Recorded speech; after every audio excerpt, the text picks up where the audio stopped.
नमस्कार मो सोनाली आपण मानक मो यूट्यूब चैनल रे स्वागत करुच्ची। आज तैयारी करिबा हेयर बैंड प्रस्तुत करबा पई देखंतु मो कपड़ा नेइची।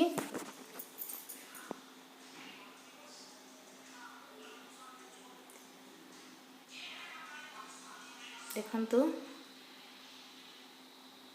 मो 20 इंच लंबो नेइची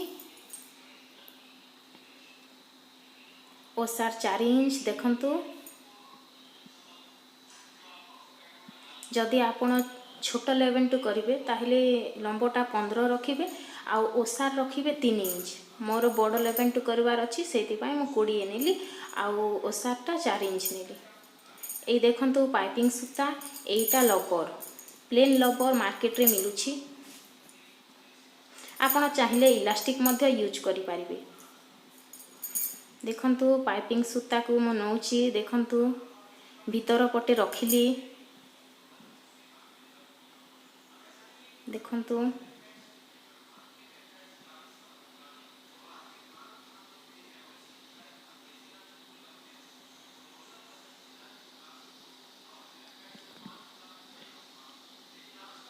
मुझे स्टिच पकई दौची। देखंतु गोटे पट बंद रहिबो आ गोटे पट खोला रहिबो। डबल स्टिच मारी नेबे नहले खोली जिवो।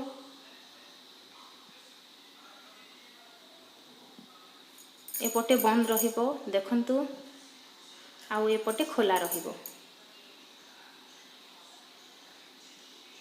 देखंतु मु तार साइड रे सिलाई कर नउची।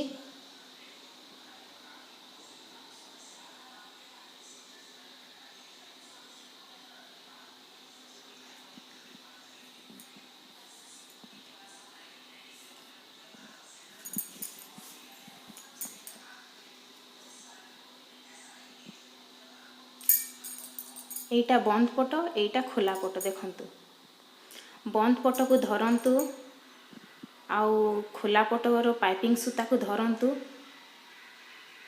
धीरे धीरे धीरे धीरे टाणी आणंतु। देखंतु धीरे धीरे टाणी आणंतु। उल्टी लाणी देखंतु बहुत सुंदर भावरे उल्टी पड़लाणी सबू। देख एटा को काटी दियंतु जो पाइपिंग सूता रही से पट को। एटा लबर देखंतु मो होची क्लिप सहाय्य रे भीतर को पसेबे। आपण सेफ्टी पिन भी यूज करि पारिबे। देखंतु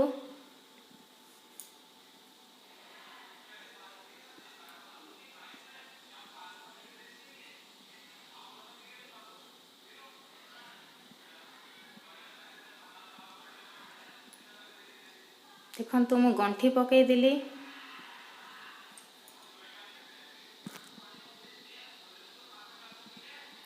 आपण डबल गंठी पकई नेबे नहले खोली जिवो।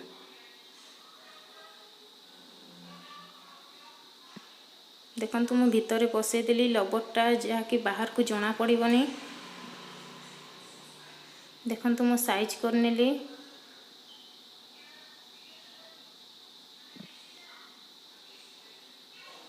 देख एटा मु छुंची सूता छोट छुंची रखली 2 परस्त करी नेली आ गंठी पकेली। देखंतु हाथ सिलाई करबी जो फांका रही ना से पट को। देखंतु नहले कपड़ा झिंकी हे जिवो। हैंटिच करले बहुत सुंदर देखा जिवो जना पड़िबनी। देखंतु मु धीरे धीरे ताहाको धीरे धीरे सब स्टिच कर नउची।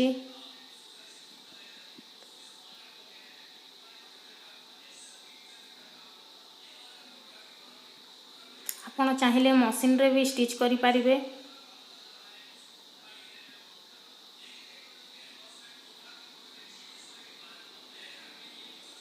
देखंतु प्रस्तुत हो गला हेयर बैंड आमर। जदि मो चैनलटा आपन को भल लागिला वीडियोटा भल लागिला ताहले लाइक शेयर कमेंट करंतु। रहूची बाय।